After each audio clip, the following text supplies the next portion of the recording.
morning, Sentinels. I'm Audrey Wood. And I'm Robert Heim, and we're your SCTV news anchors. We were on hiatus last week due to our first shadow day of the year. Let's take a quick look at the day.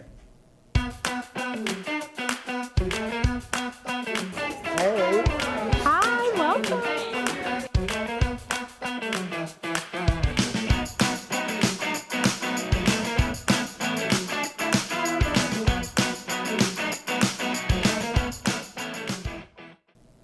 Thanks to all of you for making our guests feel welcomed.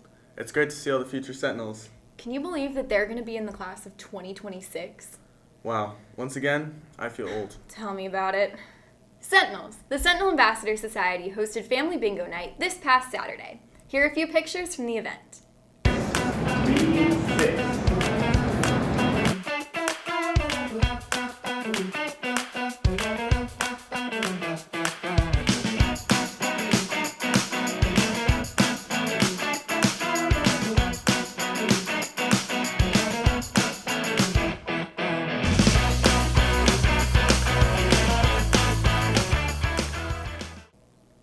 So, did you win anything at Bingo Night?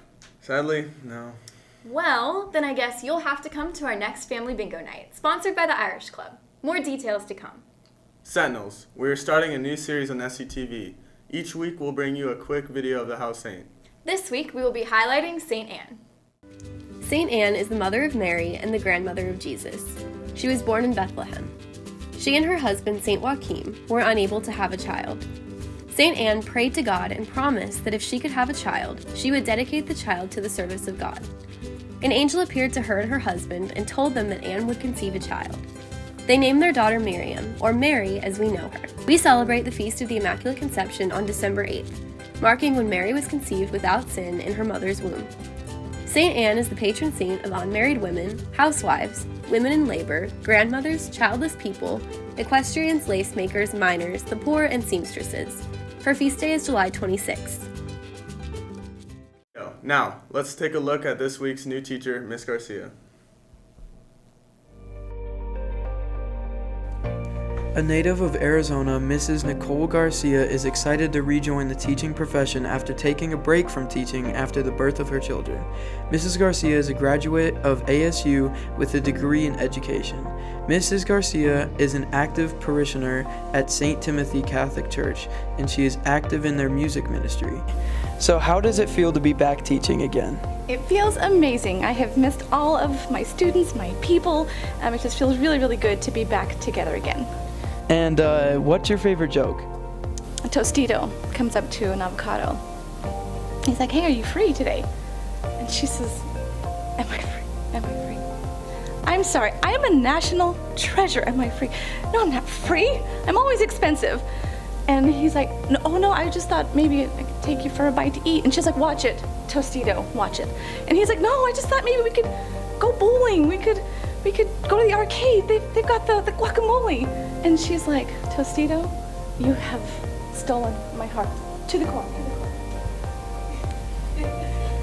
Mrs. Garcia looks forward to teaching Introduction to Literature and British Literature at Seton.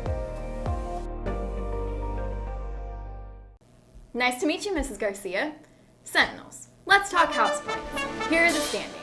In third place is St. Patrick with 353 points. In second place is St. Catherine Drexel with 369 points. And in first place is St. Anne with 402 points. Congratulations to the House of St. Anne, my house. The top three haven't changed. I'm okay with it. Yeah, because you're in first. A good place to be. You know, we always announce the top three, but we never announce the bottom three. You just want St. Juan Diego to get some attention. Maybe. And I think that announcing the bottom three will motivate the houses a little bit. Okay, fine. In third to last place is St. Juan Diego with 272 points.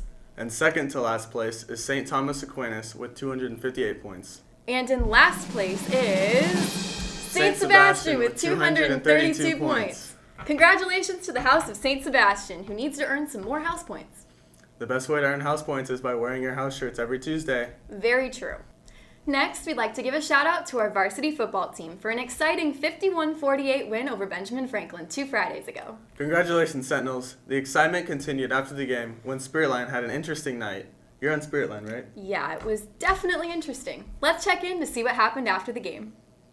Good morning, Tommy. How'd you get home on Friday after the game? The football bus, What time do you think you got home? around 11 o'clock, And then what time did you go to bed? like 11:06. We were left at the school at Benjamin Franklin High School for about 2.5 hours after the game. Thanks to the three amazing saviors from the football staff, the three coaches, they drove back to school. They picked up those lovely minibuses and ended up taking us home. Can you describe to me how you felt the next day? Well, the next day we were actually still there. The bus didn't come till about like 12:10 in the morning. There was a lot of bugs and really gross bugs. Legit life-size bugs. So while we're waiting, we can't sit down. At least we won. And the spirit was still there. We were still having a good time, but life-size bugs. Life-size bugs? Life-size bugs. You all were stuck there with life-size bugs? Yeah, which is why we're even more grateful for the amazing football staff who rescued us. We can't thank you enough for everything you do for us and for the school. Life-size bugs. Life-size bug. So we might actually go into overtime. This is the first time that we've seen an overtime match. Basically, unless we don't.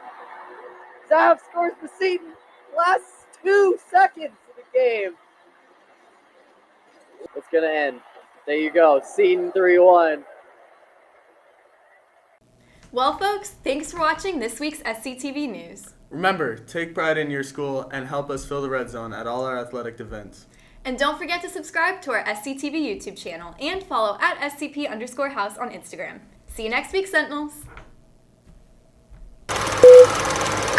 Remember, take pride in your school. What should you?